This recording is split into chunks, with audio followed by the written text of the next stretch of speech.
Never, ever give up. There'll be times in your life you'll want to quit, you'll want to go home. So many people that have really hit big have gone against the tide. But you have to have great confidence in yourself. You have to be the right person. There are very few people that can pull it off. But when you pull it off, it's great. In order to be successful, and you people are well on the road to success, you have to find out what makes you excited, what makes you want to get up each morning and go to work. If you love what you do and dedicate yourself to your work, then you will gain momentum. You will gain that momentum. You have to. And each success will create another success. I always tell this to people. You have to know whether or not you continue to have the momentum. And if you don't have it, that's okay. Because you're going to go on and you're going to learn and you're going to do things that are great. But you have to know about the word momentum. But the big thing, never quit, never give up, do something you love. When you do something you love, as a scout, I see that you love it. But when you do something that you love, you'll never fail. What you're going to do is give it a shot again and again and again. You're ultimately going to be successful. And remember this, you're not working. Because when you're doing something that you love, like I do, of course I love my business, but when you do something that you love, remember this, it's not work. So you'll work 24/7, you're gonna work all the time, and at the end of a year, you're not really working. You don't think of it as work. When you're not doing something that you like, or when you're forced in to do something that you really don't like, that's called work, and it's hard work and tedious work. So as much as you can, do something that you love, work hard, and never, ever give up, and you're going to be tremendously successful. I went to the Wharton School of Finance, and in that school, I met a lot of people heading industry today and over the past, very smart people. But I've watched some of the people grow. I've watched some of the most incredible, brilliant students, and they didn't make it like other people made it because they didn't have that drive. They didn't have that never give up ability. I don't know if it's an ability or if you have it, just you can't quit. And I've seen people quitting, and if they would have held out longer, they would have been successful. I've seen it so much. I've seen some of the most brilliant people in the world that never made it because they were quitters. One of the most important things, never, ever quit. Never quit. They were just quitters. They would quit. They just couldn't take it. They couldn't whatever. One of the things about loving what you do is that it's not work, and therefore you don't quit automatically. It's a lot easier not to quit. But you can never give up. Now, you have to also have flexibility, though. You can't necessarily say, I'm never giving up, and you got to be able to weave and bob. You don't have to go through a concrete wall when you can go over it or around it or under it or something. You have to have flexibility. You have to always be able to change course a little bit, maybe always with that same goal, but don't quit. We're on this planet for a very, very small period of time. And achievement is something that really gives you great pleasure. And when you achieve something, that's great, but now on to the next. Very important, you keep going. I've always believed in positive thinking. At the same time, I don't want to mislead.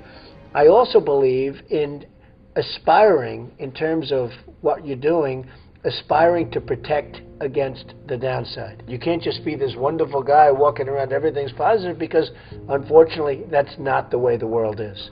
I love to tell people to think about the challenges so that when they do come along, you're ready. I was no different when I was 20 years old, believe me. I wanted to be successful. I wanted to get out of Brooklyn. I said, Pop, I love you, but I want to get out of Brooklyn. I love Brooklyn, but I want to get out. And I love those buildings. You know, I looked from Queens and Brooklyn, and I'd see those big buildings, those big skyscrapers in Manhattan. I said, Pop, that's what I want to do. That's what I wanted to do. I was approached by NBC and Mark Burnett to do a show that they had entitled The Apprentice. Now, I had an agent, a big agent, And he was a great agent. But I shook Mark Burnett's hand, and NBC was dying to do it. And they said, we'd only do it if you do it, Trump. You're the only one we want, nobody else. So I was honored, and I said, you know, okay, I'm going to do it. I knew nothing about television, nothing. So my agent calls me. I heard you accepted doing The Apprentice. I won't let you do it. Jim said, Donald, in the history of television, there's never been a primetime show about business or what you're trying to do that succeeded. I said, I wish you told me that. Then he said, and only 3% of the shows that go on television make it. So in other words, you're probably going to have a failure anyway, but you'll definitely have a failure. I'm your agent. I do not want you to do this show. So I said, you know, Jim, I have a problem. I shook the hand of NBC, and I shook the hand of Mark Burnett. I said, I shook the hand. He said, doesn't matter. You can't do it. I said, I have to do it. Anyway, time goes by. We do the show. It goes on. It starts at number 10. It goes to 8. It goes to 5 and 4. It then goes to number 2, and the following week, it's the #1 show on television. And I knew it was good because I didn't know what the word rating meant. I didn't know, is that good or bad? But I knew it was good because the chairman of NBC called me. It was my birthday, and it was 7 in the morning. And he called. He said, Donald, I just wanted to wish you a happy birthday. Now, to me, as an instinctive businessman, that means we're doing okay, right? My wife said, who was that? I said, that was the chairman of NBC. He wanted to wish me a happy. She said, darling, it's like 6:30 in the morning. So we went out, and I get a call from the agent. And he calls me also. But his call was like at 8. He said, Donald, congratulations. I'd like to see you. I said, Jim, what do you want to see me about? He said, well, your show just hit #1. And if you don't mind, I think I'm entitled to a very substantial commission. I said, how much do you think you're entitled to? Well, how about $2 or $3 million? I said, Jim, you're fired. And that was it. The point is, #1, I shook hands. I want to honor my handshake. I would have, had I not shaken hand, I would have really listened to Jim. So that's important. #2 is sometimes in life to be successful, oftentimes, most of the time, you have to follow your instincts. You have to follow your gut. You have to. Your parents may say wrong, your whoever may say wrong, but you have to do it. Now, speaking of that, you've got to love what you do. And I've seen so many instances where people with great talent went into things that they didn't love, and they failed. I would always say to people, and I'd see people, and I'd say, you got to love what you do. Because, you know, if you love what you do, you work harder. But it's not work.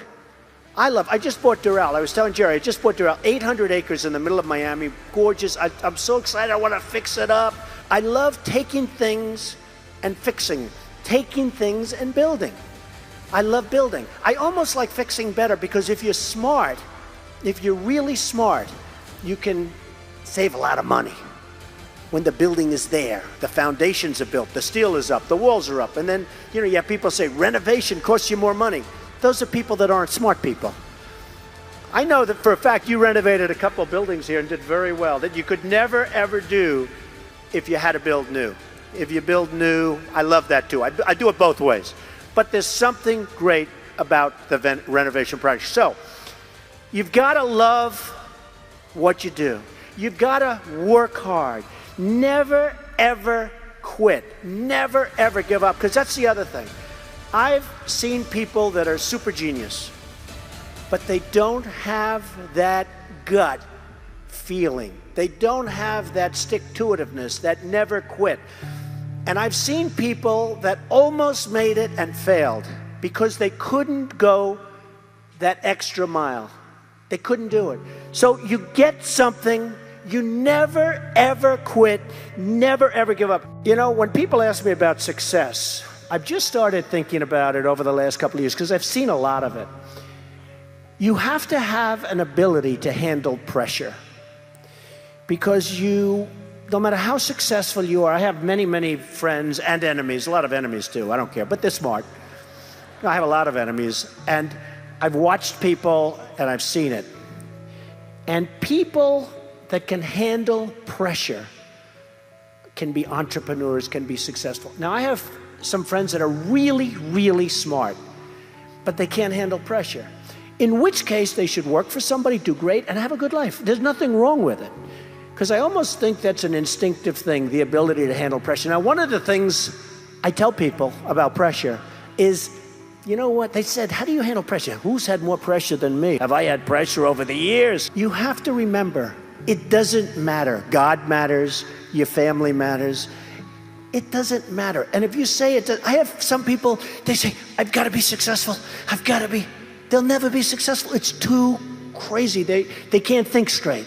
Does that make sense? Does that make sense to you that was going crazy, standing up about your success, right?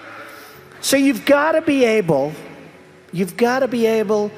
to sort of say to yourself, nothing matters that much other than the real big deals with family, with your faith, etc. Okay. Always have passion. You've got to have passion for your family, for your life, for your church, for whatever it is. You've got to have that passion. Ask yourself, with all of those blessings and all of the blessings that you've been given, what will you give back to this country and indeed to the world? What imprint will you leave in the sands of history? Did we take risks? Did we dare to defy expectations? Did we challenge accepted wisdom and take on established systems? Just give in because it was the easy way, it was the traditional way, or it was the accepted way? Remember this, nothing worth doing ever, ever, ever came easy. Following your convictions means you must be willing to face criticism from those who lack the same courage to do what is right, and they know what is right, but they don't have the courage or the guts or the stamina to take it and to do it. It's called the road less traveled. I know that each of you will be a warrior when you start small, pursue a big vision, and never, ever quit. You never quit. If I give you one message to hold in your hearts today, it's this: never, ever give up. There'll be times in your life you'll want to quit, you'll want to go home. You'll want to go home perhaps to that wonderful mother that's sitting back there watching you and say, Mom, I can't do it. I can't do it. Just never quit. Go back home and tell Mom, Dad, I can do it. I can do it. I will do it. You're going to be successful. I've seen so many brilliant people. They gave up in life. They were totally brilliant. They were top of their class. They were the best students. They were the best of everything. They gave up. I've seen others who really didn't have that talent or that ability, and they're among the most successful people today in the world because they never quit and they never gave up. So just remember that. Never stop fighting for what you believe in and for the people who care about you. Carry yourself with dignity and pride. Demand the best from yourself and be totally unafraid to challenge entrenched interests and failed power structures. The more people tell you it's not possible, that it can't be done, the more you should be absolutely determined to prove them wrong.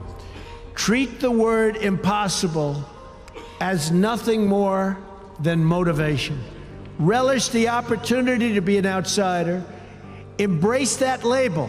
Being an outsider is fine. Embrace the label, because it's the outsiders who change the world and who make a real and lasting difference. The more that a broken system tells you that you're wrong, the more certain you should be that you must keep pushing ahead. You must keep pushing forward.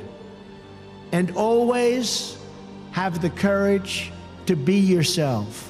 Most importantly, you have to do what you love. You have to do what you love. I've seen so many people, they're forced through lots of reasons sometimes including family, to go down a path that they don't want to go down, to go down a path that leads them to something that they don't love, that they don't enjoy. You have to do what you love, or you most likely won't be very successful at it. As you build good lives, you will also be rebuilding our nation. You'll be leaders in your communities, stewards of great institutions, and defenders of liberty. And you will be great mothers and fathers and grandmothers and grandfathers, loving friends and loving family members. You will build a future. You will have the confidence to speak the hopes in your hearts and to express the love that stirs your souls. May God bless all of you here today. Thank you very much.